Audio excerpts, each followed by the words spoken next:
ইসলামের আহ্বান 24 সাবস্ক্রাইব করে পাশেই থাকুন। আসসালামু আলাইকুম ওয়া রাহমাতুল্লাহ।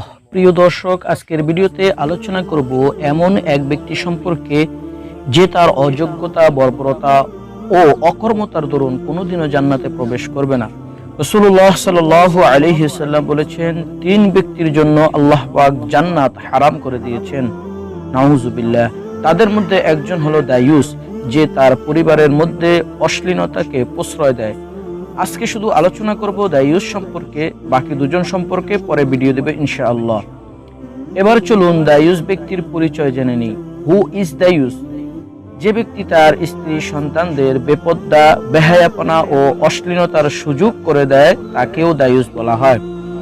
বিশেষ করে স্ত্রী সন্তানেরা অশ্লীল ও ব্যভিচার করলে বল প্রয়োগ করে বাধা দিতে পারে না, তাকে দায়ুস বলে। স্ত্রী যখন ইচ্ছা একা একা মার্কেটে চলে যাচ্ছে, পর্দা করছে না, পরপুরুষের সাথে মোবাইলে কথা বলছে, অথচ স্বামী কিছুই বলছে না, পর্দার কথাও বলছে না।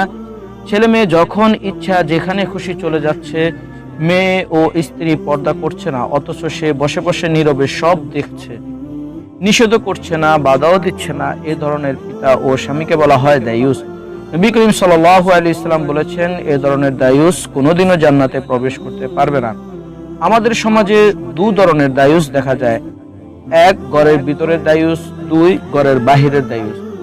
ঘরের ভিতরে দায়ুস হলো যে ব্যক্তি নিজে নামাজ পড়ে কিন্তু তার ছেলে, মেয়ে, স্ত্রী হিজাব, নামাজ ও অন্যান্য ইসলামী বিধান পালন করে না। সে তাদেরকে তা পালন করতে বলে না, এমনকি তা শিক্ষাও দেয় না। ঘরে টিভি, নাচ, গান ইত্যাদি গুনাহের কাজ চলতে থাকে, অথচ সে এগুলোর প্রতিবাদ করে না, বরং নিজেই এগুলোর ব্যবস্থা করে দেয়।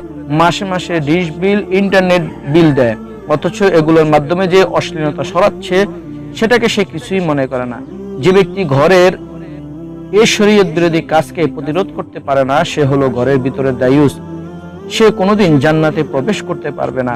ঘরের বাহিরের দায়ুস হলো যে পুরুষেরা নারীদেরকে টাকার লোভ দেখিয়ে খারাপ কাজ করায়, যেমন পেপার, পোস্টার সহ বিভিন্ন বিজ্ঞাপনে বেপর্দা নগ্ন নারীর ছবি বিলবোর্ড টাঙিয়ে দেয়, তারা হলো ঘরের বাহিরের দায়ুস। পবিত্র কোরআনের সূরা তাহরিমে আল্লাহ রাব্বুল আলামিন বলেন, উ আনফুসিকুম ওয়া আহলিকুম নার, তোমরা নিজে ও নিজেদের পরিবার পরিজনকে জাহান্নামের আগুন থেকে বাঁচাও। আসুন এই আয়াতের উপর আমল করে নিজে ও পরিবারের সদস্যদের আখিরাতকে কামিয়াবি করার চেষ্টা করি। প্রিয় দর্শক, আশা করি আজকের ভিডিওটিতে একটু হলো উপকৃত হয়েছেন। যদি উপকৃত হয়ে থাকেন একটি লাইক দিন, বন্ধুদের মাঝে শেয়ার করুন। নতুন দর্শক হলে সাবস্ক্রাইব করে পাশে থাকুন।